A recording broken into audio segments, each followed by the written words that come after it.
हमारे साथ हैं युवा मोर्चा के प्रदेश उपाध्यक्ष विशाल पार्थ, जिनसे बात करेंगे राजस्थान के लोकसभा सीटों को लेकर और चल रही विधानसभा को लेकर क्या कुछ मामले हैं। मगर उससे पहले हम बात करना चाहेंगे विशाल पार्थ से कि आप झालावाड़ क्षेत्र से आते हैं और झालावाड़ क्षेत्र में काफ़ी कुछ समस्याएं हैं।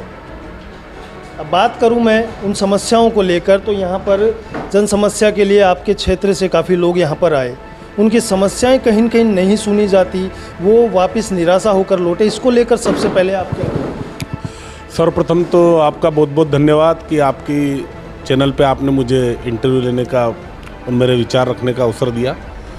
जहाँ तक कि आप जन समस्याओं की बात कर रहे हैं, तो एक helpline number Bharatiya Janata party प्रदेश कार्यालय से जारी किया हुआ है। प्रत्येक जिलाध्यक्ष, प्रत्येक पार्टी के मंडल अध्यक्ष के पास वो नंबर है। उस के माध्यम से बूथ स्तर तक के कार्यकर्ता अपनी समस्याएं उस हेल्पलाइन नंबर पर दर्ज किया जा सकते हैं। आप देखेंगे यहाँ पर कॉल सेंटर ऊपर जो निर्धारित किया हुआ है, वहाँ एक स्पेशल डिपार्टमेंट है। हमारे जैसे माननीय सुभाष जी हैं, जहांगीर जी, ये सब वहाँ बैठते हैं और जितनी भी प्रदेश से समस्याएं आती है उनको यहाँ से सीएमओ में फॉरवर्ड करते हैं। तो निश्चित रूप से 7 करोड़ जनसंख्या वाला प्रदेश है, तो समस्याएं तो आनी ही है।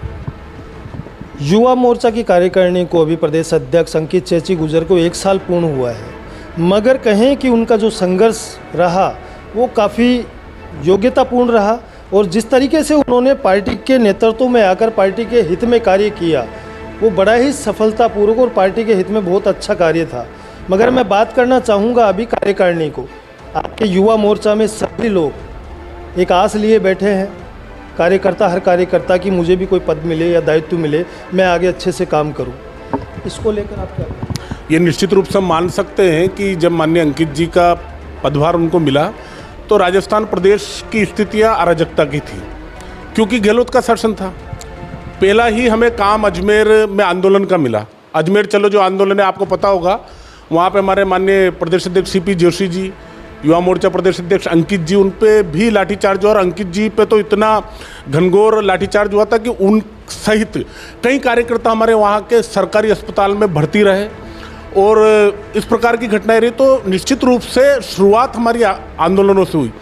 आप देखेंगे कार्यकाल जब अध्यक्ष जी का चालू हुआ, उसके पश्चात एक लंबा समय हमने विपक्ष के रूप में देखा और आंदोलन लगातार बैक टू बैक आंदोलन, रीट वाला आंदोलन आज आप देख भी रहे हैं। देश ही नहीं, पूरे विश्व में अगर किसी आंदोलनों के विषय में चर्चा होती है तो कि राजस्थान में रीट को लेकर ऐसे आंदोलन हुए जहाँ पे सरकार नतमस्तक हुई है। तो ऐसे आंदोलनों का दौर गुजरा, तुरंत फिर वो विधानसभा चुनाव निमटे, सरकार बनी। सरकार का आप जानते हैं, जब सरकार का नई सरकार का गठन होता है, चूँकि कई हमारे ऐसे संगठन के लोग हैं जो सरकार का हिस्सा बने, तो निश्चित रूप से संगठन में भी वैक्यूम आता है। तो लगातार इन व्यस्तताओं के कारण वो चीज़ एक कारण रहा। तुरंत फिर लोकसभा चुनाव आ गए।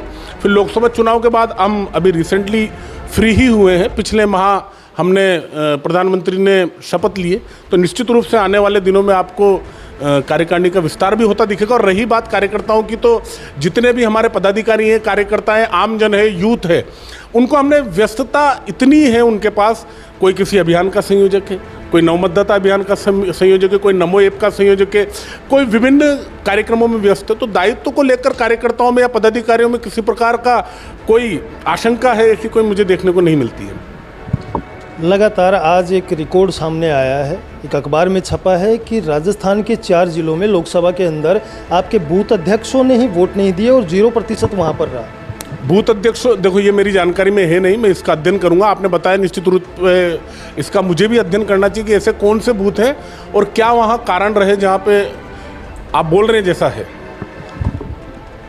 आपका नारा था बीजेपी का, गरीबों के साथ अत्याचार नहीं सहेगा राजस्थान, दलितों के साथ अत्याचार नहीं सहेगा राजस्थान, महिलाओं के साथ अत्याचार नहीं सहेगा राजस्थान, नहीं सहेगा राजस्थान से जो तैयारियां की थी।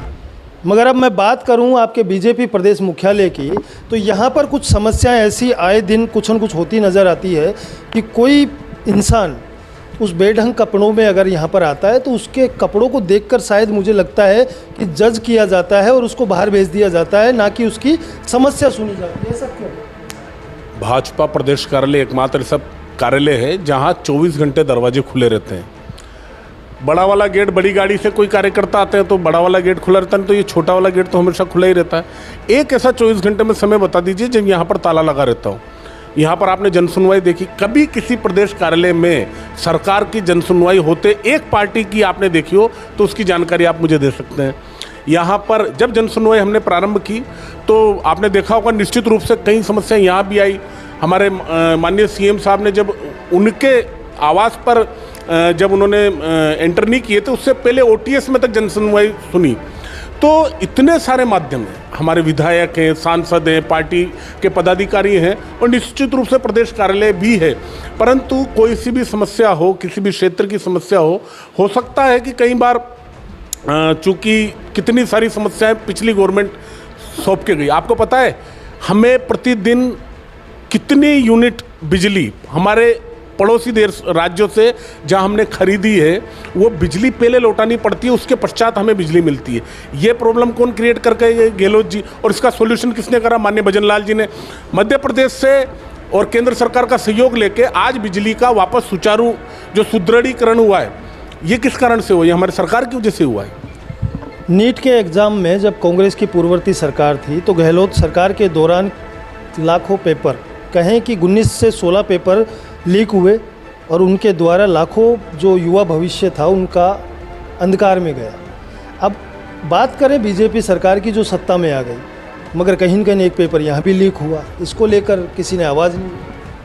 पेपर लीक को लेकर बैक टू बैक कार्रवाई आपको देखने को मिल रही है। आप देखेंगे न्यूज़ चैनलों पे मैं केवल ये देख पाता हूँ कि पेपर लीक की जड़ें, पेपर लीक करने वाला कहाँ रुका था, किसके माध्यम से रुका था, ये सारी चीज़ें पहली बार डिस्क्लोज हो पा रही है। एक ऐसा कार्यकर्ता पार्टी का आप बता दीजिए जो इन प्रकरणों में आपको लिप्त मिला हो। परंतु कांग्रेस में क्या होता था? इसी के विपरीत यूथ कांग्रेस के कार्यकर्ता पेपर लीक में शामिल होते थे। इन्हीं के सरकार के जो बड़े नेता हैं उनकी कोचिंगों से निकले हुए विद्यार्थी आज बड़े पदों पे बैठे हैं और लगातार उनके एक जैसे नंबर आते हैं। तो कहीं ना कहीं ये किस पे शक आता है? ये हमें पूर्ववर्ती सरकारों पे शक आता है। पार्टियां चाहे कांग्रेस हो या बीजेपी, अब हम दोनों की बात कर लेते हैं, कांग्रेस रही या बीजेपी रही, मगर जब विधानसभा चलते हैं तो कहते हैं कि विधानसभा के अंदर पूरे राजस्थान की विधानसभाओं का बजट पेश होता है और उस बजट में आम जन के लिए कहीं न कहीं अच्छाइयाँ छुपी होती है, उनके हित में कुछ कार्य छिपे होते हैं, उनके हित के बजट के लिए बात की जाती है।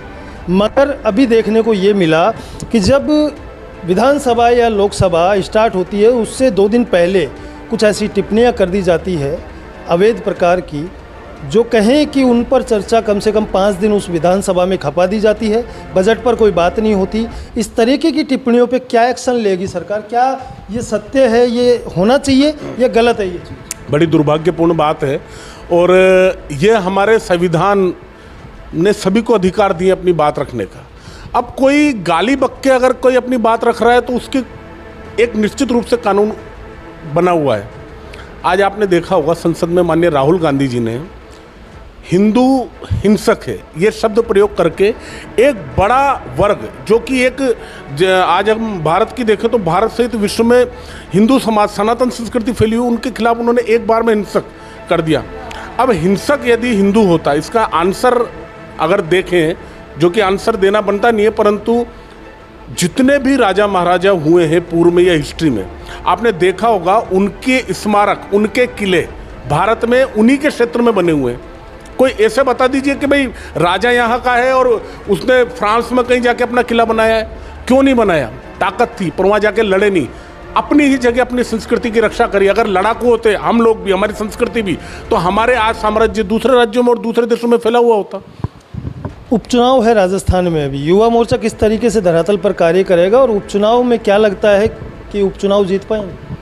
निश्चित रूप से सारी सीटें जीतने वाले हैं और उसके लिए युवा मोर्चा पूरी तरह से तैयार है। लगातार बैक टू बैक हम सारी हमारी क्रियान्विति चलती रहती है। अभी आप देखेंगे तो वापस जो न्यू वोटर्स रहेंगे उनको लेकर युवा मोर्चा का अभियान वापस चालू हो जाएगा और चुपचाप नव मतदाताओं से संपर्क, ये प्रक्रिया हमारी 24 घंटे 12 माह सप्ताह के 7 दिन चालू रहती है। भारतीय जनता पार्टी और प्रधानमंत्री की जन कल्याणकारी योजनाओं को लेकर जनता को क्या कहना चाहेंगे? लाभ उठाए सारी योजनाओं का। प्रधानमंत्री श्री नरेंद्र मोदी जी की नमो ऐप है, उस पर जाएं, नमो ऐप को प्ले स्टोर से डाउनलोड करें और किससे बात करने की आवश्यकता नहीं है। नमो ऐप पर सारी जन कल्याणकारी योजनाओं की जानकारी मिल जाती है। और इतनी योजनाएं हैं, लाभ लेने वाला चाहिए। आज मैं खुद बोलूँ तो मुझे भी गिनी चुनी योजनाएं ध्यान में है, पर जब निकलते हैं देखते हैं कोई एमएसएमई के माध्यम से लाभ उठा रहा है, कोई स्टैंड अप इंडिया के नाम से, कोई स्टार्टअप इंडिया, इतनी योजनाएं हैं।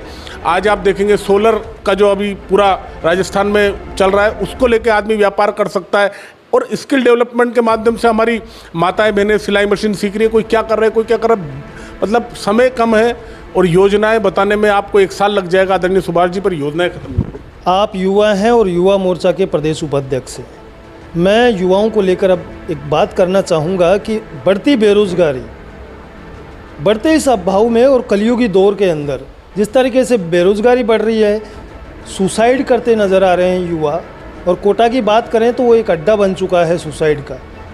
क्यों ऐसा कर रहे हैं? क्या सरकारों के पास नौकरियां नहीं हैं या नौकरियां देना नहीं चाहती? निश्चित रूप से ये एक बहुत बड़ी समस्या है कि युवा दिशा भ्रमित हो जाता है। और हॉस्टलों में जो मैं बच्चों को देखता हूँ कई बार, तो सबसे पहले उनकी दिनचर्या और व्यवस्थाएं ठीक होनी चाहिए, वहाँ से उनका मस्तिष्क फ्रेश रहेगा। एक इस तरह के नोट्स बनने चाहिए कि बच्चों को किस तरह के वातावरण में रखा जाए। अगर वो कोचिंग में कर रहे हैं, बड़ी कोचिंग में, पर वो रहे कैसे वातावरण में रहे। बच्चों को आप देखेंगे तो एक रूम में 10-10 बच्चे, 20-20 बच्चे।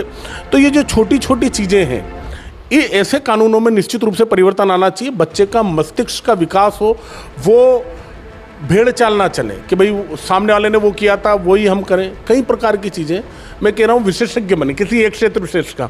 निश्चित रूप से जैसे चाय और MBA चाय वाला आपने नाम सुना होगा, ऐसे कई लोग हैं जिन्होंने एक चीज़ के विशेषज्ञ बने और वो बढ़ते बढ़ते बढ़ते आज वड़ा पाव गर्ल फेमस है।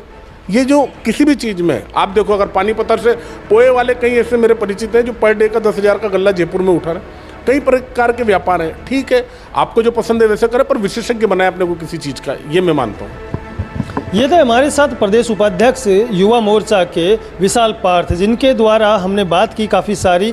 बेरोजगारी के ऊपर हमने बात की, विधानसभा को लेकर हमने बात की और उपचुनाव को लेकर भी बात की, और प्रधानमंत्री नरेंद्र मोदी की जन कल्याणकारी योजनाओं को लेकर भी हमने बात की। मगर इनका एक ही कहना है कि जो युवा बेरोजगार है वो कहीं न कहीं पढ़ाई के साथ साथ उस दिनचर्या में भी ढले कि हमें आगे नौकरी अगर नहीं मिल पाई या किसी कारणवश वो नौकरी हमारे हाथ नहीं लगी, तो हम उसको प्रैक्टिकली कैसे काम करें या फिर अपने जीवन का व्यापन शुरू कर सके। इसी को लेकर लगातार मैं आपको आगे ऐसे ही दिखाता रहूँगा। देखते रहें द पिंक सिटी न्यूज़ के साथ। मैं सुभाष बैरवा, जयपुर।